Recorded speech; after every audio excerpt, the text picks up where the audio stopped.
Mais um vídeo aqui, né? Clash Royale.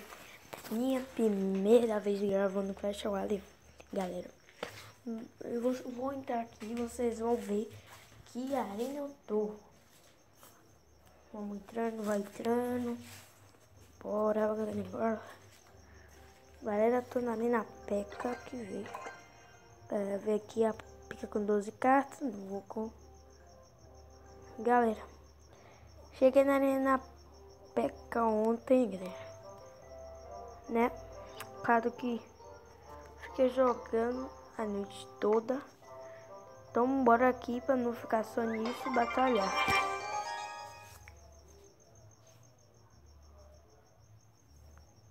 Galera, a gente já vou fazer vestibular com vocês aí. Vou jogar o barril de Goblins. Se ele tem a Slash ou a bola de fogo, ferrado. Ah, eu tenho a Valkyrie. Então bora fazer aqui. Isso. Aqui e aqui.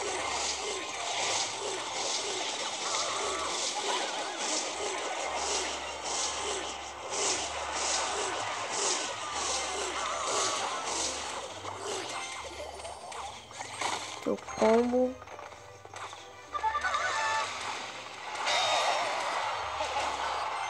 Cavaleiro e Goblins. Leva uma torre dele.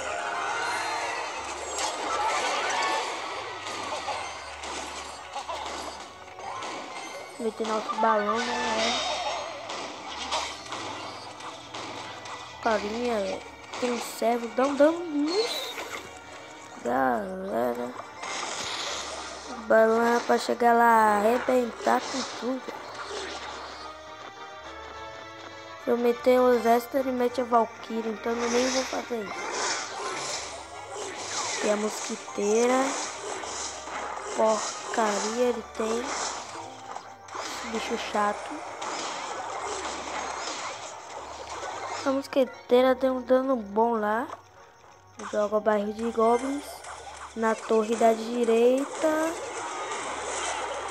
Pra dar o dano bom. Acho que levamos. Ah, velho. Quase levamos a torre da direita dele. Não tem nada não. Bora seguir o que a gente quer.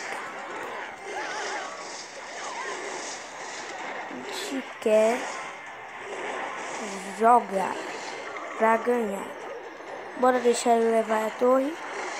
Que a gente já vai levar lá da direita. Levamos. Merda. Destruiu o exército. Bora jogar. Ih, demos 3 coroas no cara, galera. Verdadinha. Chorinho. Boa sorte pro cara. Ganhamos aqui, né, galera? Batalha ao vivo. Daqui a pouco vai ter vídeo de eu batalhando com meu amigo, galera.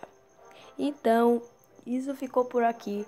Deixe likes aí muito. Só queria te mostrar isso, então. Fui, falou, tchau, falou!